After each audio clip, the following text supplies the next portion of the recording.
Hello, everyone. I hope everyone can hear me okay. Thanks for your patience as well with us. I was trying to sort out some tech here, and we were waiting for some people to come in too.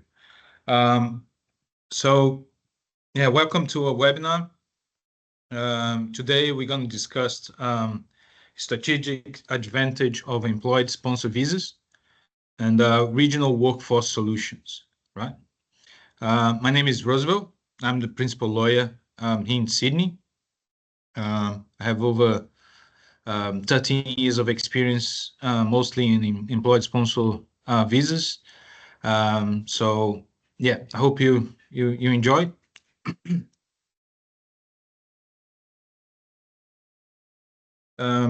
Just before we get into the discussion of the topic for this afternoon, it's just a bit of a review of who we are. NB Migration Law, we are visa experts with over 7 years of experience. It was founded by Agnes, who arrived in Australia from Hungary in 1987. We specialize in smooth transitions yeah, so she migrated in 1987. And we specialize in visa applications to clients. So we offer a range of services to cover the complex requirements for our clients within the migration landscape. We can provide the necessary expertise to help you navigate through the migration regulations, which are often complex and not really well drafted by our beloved politicians. So what we do, every visa will help you secure a story of hope, opportunity, and a new beginning. So you can also see screenshots of our group. So we have commercial, employment, migration, and property. Okay, I'll move to the next one. So the main topic for today is skilled labor shortage, especially in regional areas, right? So in today's competitive labor market, retaining top talent it's not only a challenge, it's a strategic necessity. So that's very particular and very relevant in regional areas. Like it's very visible there. So why regional areas hold the advantage? Because it can be cost effective and competitive. They can access to a wider talent of pools, and they can fast track your application. So the department by default, that's what they should be doing it. They should prioritize applications from regional areas as opposed to metropolitan areas, right? Whenever they don't do that, we kindly remind them of that obligation. What are labor agreements, right? So a labor agreement, it's a formal agreement between the Australian government and an employer that allows the employer to sponsor overseas workers for positions where there are no suitable local workers.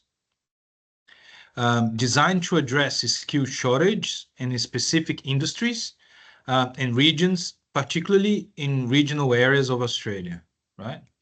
So it's flexible solution to a skilled worker shortage. We're going to discuss a bit more in detail in the next slides. Type of labor agreement. So there is one called company specific. That's tailored for individual businesses to sponsor workers based on their unique needs. Business can negotiate terms directly with the government, ensuring their specific workforce requirements are addressed. So an example there given, it's a large construction company in Perth has been engaged to undertake infrastructure projects for the 2032 Olympic. So local recruitment efforts are unsuccessful due to high demand. So they have been engaged to conduct these projects in for the 2032 Olympics, and unfortunately they can't source their employees from their own state, right? Um, so it's the key benefits are it's flexible in terms of occupation, skills, and qualifications. It has access to international talent. There is a pathway for permanent residency. Um, and government support, assistance navigating the process and ensuring compliance. And so why this is beneficial to your business? Because it's customized to meet unique needs. It fills specialized positions with skilled workers from overseas and simplified process for hiring workers not available locally, right?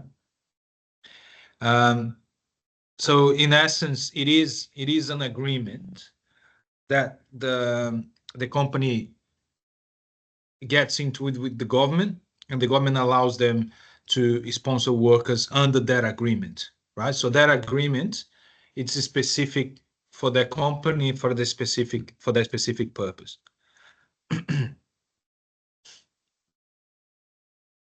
Now there is also industry specific labor agreement.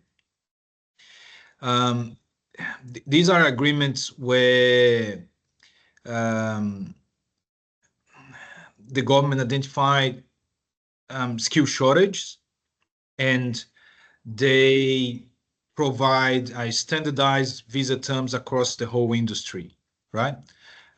So one of the most well-known ones is the aged care industry labor agreement. We have clients in that engage us to work in that space.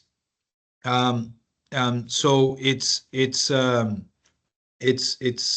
labor agreement that has been already halfly negotiated or halfly identified by the department. Um, and the idea is to assist companies within that industry, um, sponsoring workers that cannot be eligible for the normal sponsorship process, which is the 482 or training visas or 186 visas, right? Although I just want to mention, although it's already being identified by the government as an area that a labor agreement applies, it does not mean that you're not required to undergo the same set of negotiations and um, steps that you would have if you were in a company specific agreement.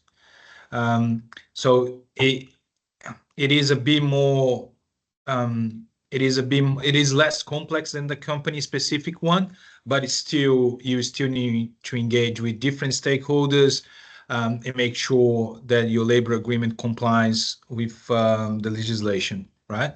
Um, so we have quite a number of actually of industry specific labor agreements here in our branch that we have acted for clients, and that have facilitated that their lives a lot. Especially, we have clients in the on high industry that can also benefit from industry specific labor agreements, where if it weren't for those agreements, they couldn't sponsor workers. There is also, this is the most famous one, like the DAMA. Uh, Apologies. It's a designated area migration agreement, DAMA. This was created maybe 5 years ago, 5 to 6 years ago.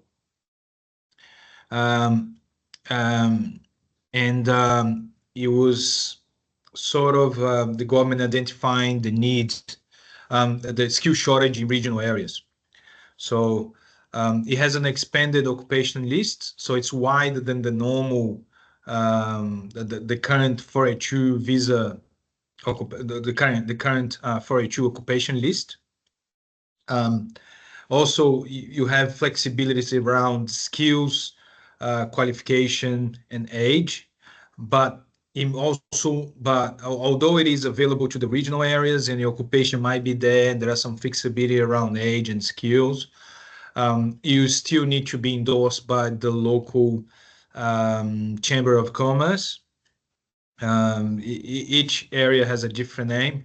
Um, but you need to have that endorsement from the area saying that there is a skill shortage of that role that you're trying to sponsor, and the occupation complies with the legislation requirements. So we have clients that we have act in the DAMA for DAMA labor agreements in Queensland, um, Northern Territory, South Australia, um, also here in New South Wales as well, right? The There are some recent updates there. Western Australia was introduced a new wide DAMA in July 2024, facilitating the entry of up to 10,000 overseas workers.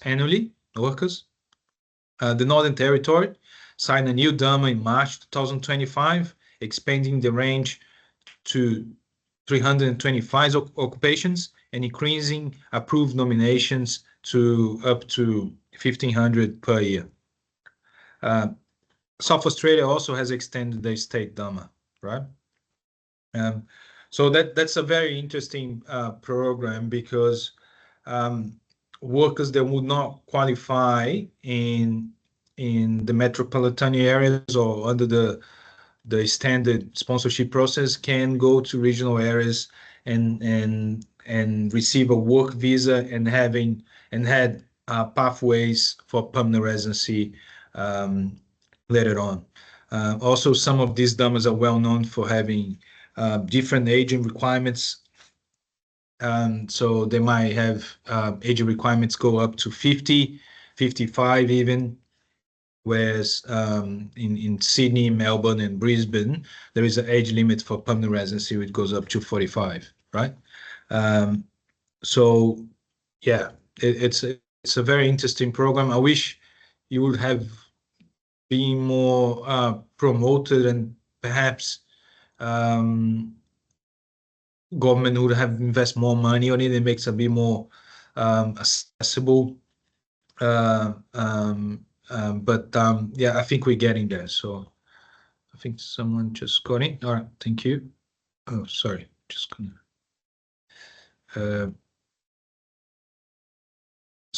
Regional incentives and DAMA. So employee sponsorship. Employers apply for endorsement to sponsor workers under the DAMA relevant to the regions, like I said before. There is a labor agreement, so the DAMA is a labor agreement.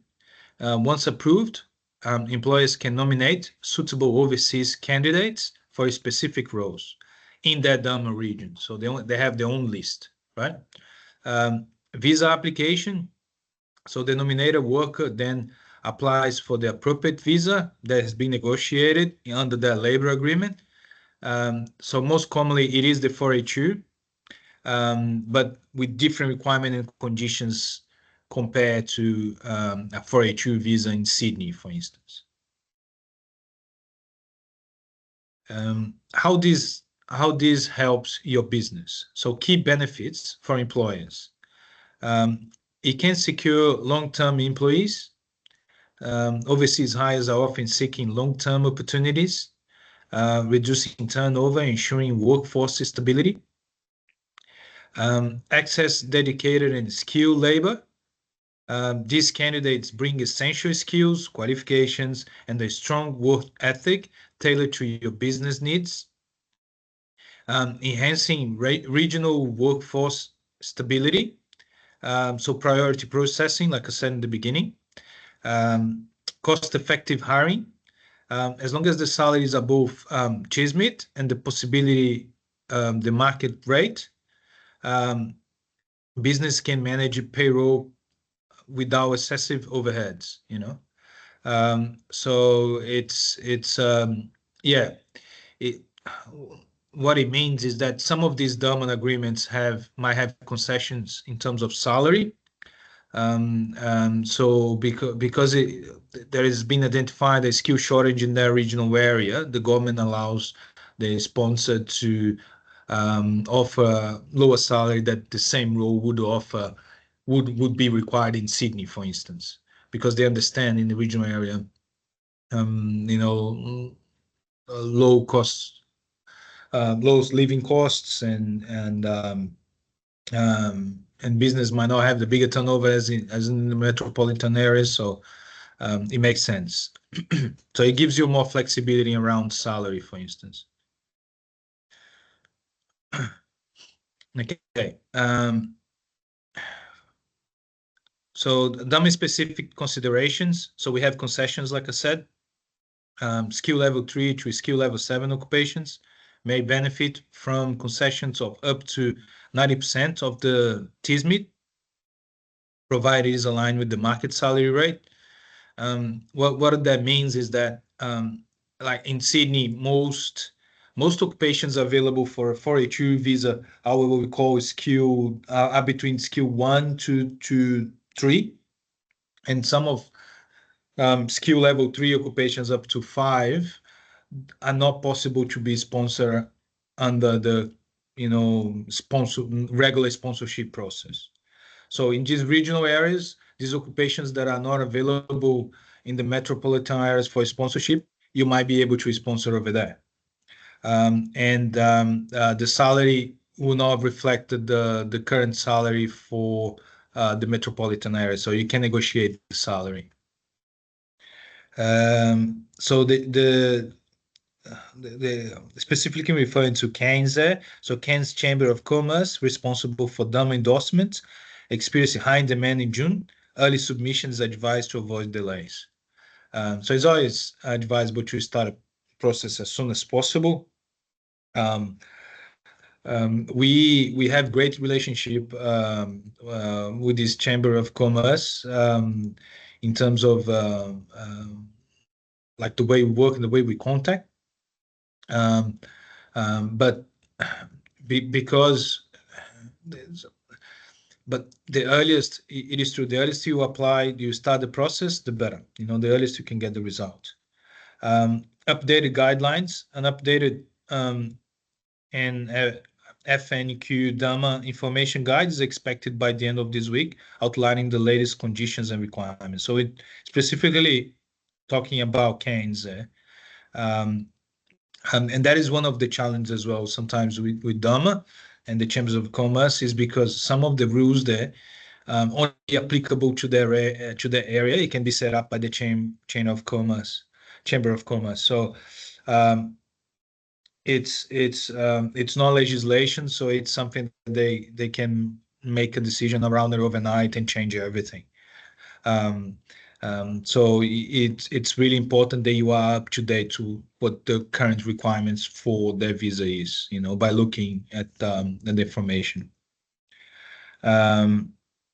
Okay. Major update for employers in South Australia DAMAs. So extension of both states DAMAs until 30th of June 2026, securing ongoing access to skilled workers in key industries. This extension applies to Adelaide City Technology and Innovation Advancement, also to South Australia Regional Workforce DAMA. So eligible 482 visa holders under the Skill in Demand program can now apply for permanent residency via the employer nomination scheme after 2 years instead of 3. So this was one of the changes that happened last December. South Australia also offers flexible DAMA concessions on age, income, English, and experience. So what that means is that if a worker is not eligible under the 482 Scheme in Demand program, he can be sponsored under a DAMA program in South Australia, as they offer more options and more flexibility around the requirements. So like income, English and experience, So they might to be sponsored under the 482 skill in demand, just for argument's sake, you need English requirement of 5 on each band of the English test.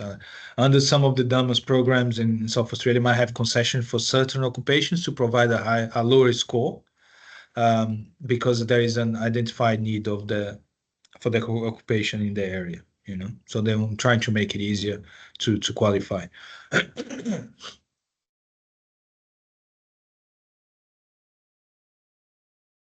So understanding visa options for employer sponsorships. Now, yeah, that's what I've been talking throughout the presentation. So key visa options and applicability. Skills in demand visa, subclass 482. Temporary employed sponsored visa, valid for up to 4 years. Enables employers to address immediate skill shortage. Occupations must be listed on their list. It's now called CSOL list. It's a bigger list that we used to be before, but it's still some of the occupations that you might find in the DAMA programs on the DAMA list will not be available in that list, and there is still a demand in these regional areas for that type of roles. So English language skills assessment and work experience must be met, can lead to permanent residency after 2 years.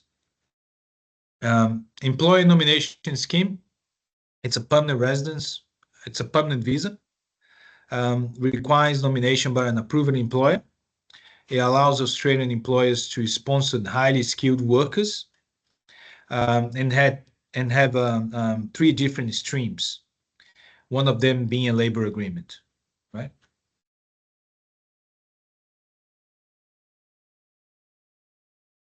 So the streams of the ENS visa, we're looking, and that's particular. The first 2, they are more particular to metropolitan areas, some regional areas, depending on the visa you're for and the occupation. So the first one we have is direct entry. And it's for workers who have never worked in Australia or only brief worked in Australia, require skills assessment and at least 3 years of work experience in the nominated occupation. Temporary residence transition stream, also known as TRT, for workers who have been on skilled demand visa 482 or 457, or even the one before that, the TSS. No skills assessment is required, right? Labor agreement, it's for workers sponsored through a labor agreement between their employer and the Australian government. Often used for niche roles and not covered by standard visa programs. So yeah, so the labor agreement, the whole purpose of the labor agreement is to sponsor workers that cannot otherwise be sponsored by a 482 or 186, right?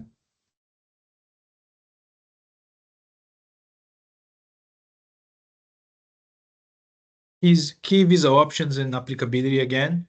There are some regional visas that are still available, and that's why it's important to consult before you apply for a visa, because that visa there, once you get into it, you have very limited options to apply for PR. And it was a visa that was created just before COVID, I think, yeah, with the promise of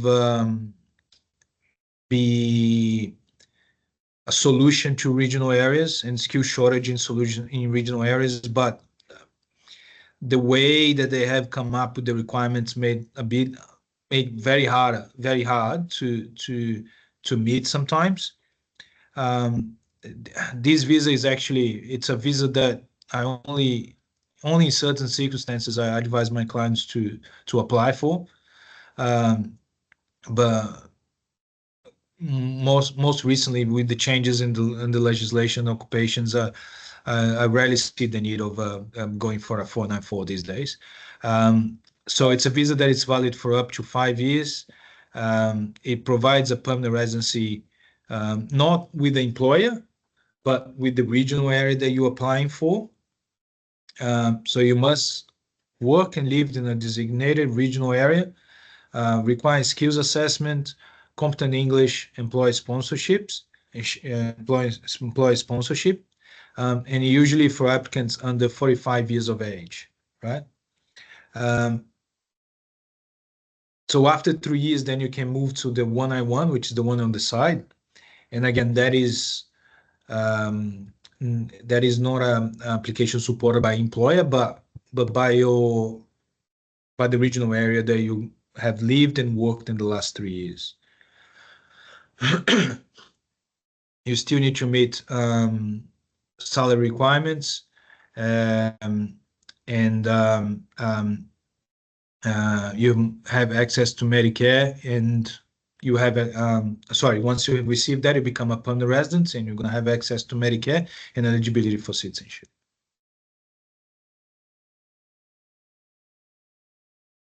So common misconceptions of sponsoring workers and how to overcome them. The sponsorship process is too complex and time consuming.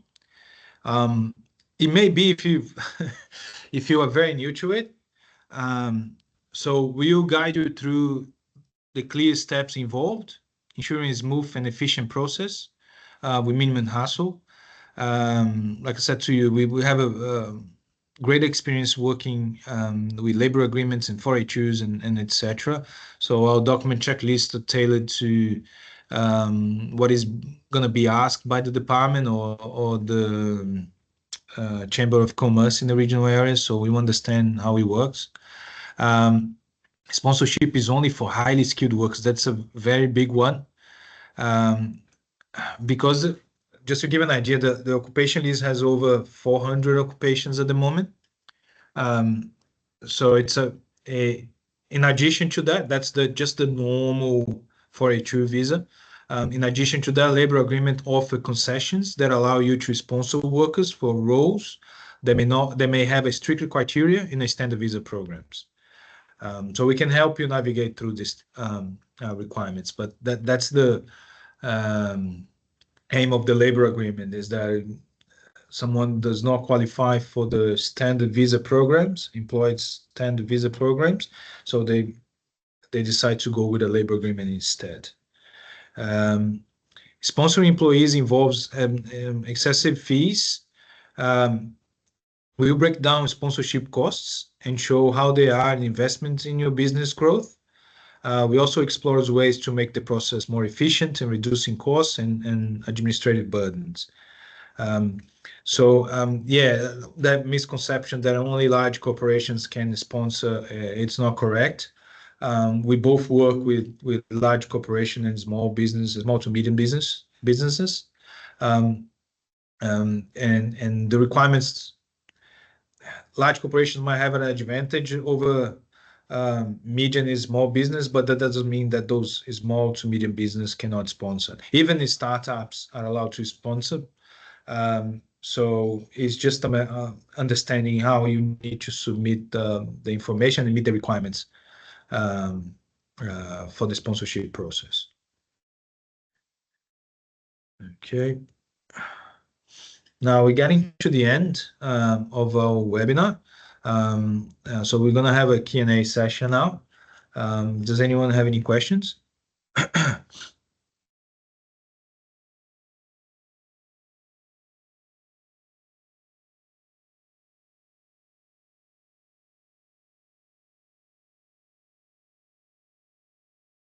Okay.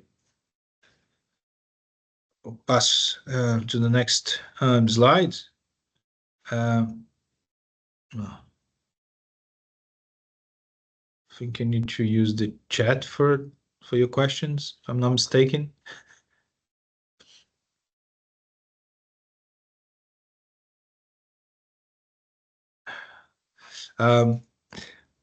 So what you're seeing now, what you're seeing there, it's a QR code.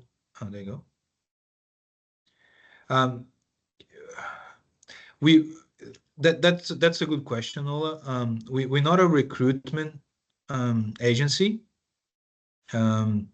so we don't actively looking for or recruit candidates to be sponsored or link them to sponsors, to employers. So yeah, we don't actively do that. You can look for a recruitment agency in that, and then when they go through a recruitment process, and then they can link you to an employer.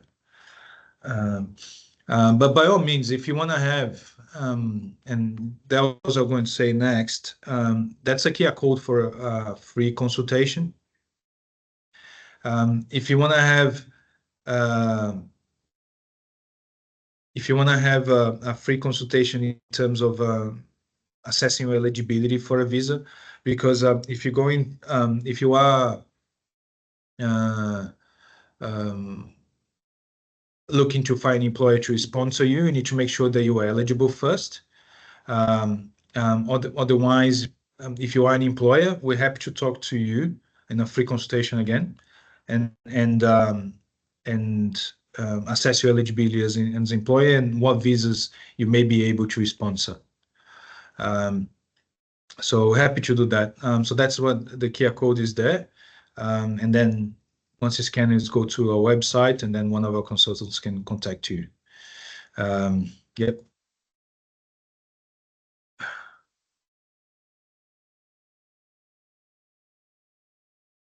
So thank you.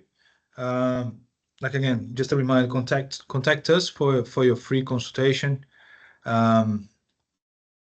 Sometimes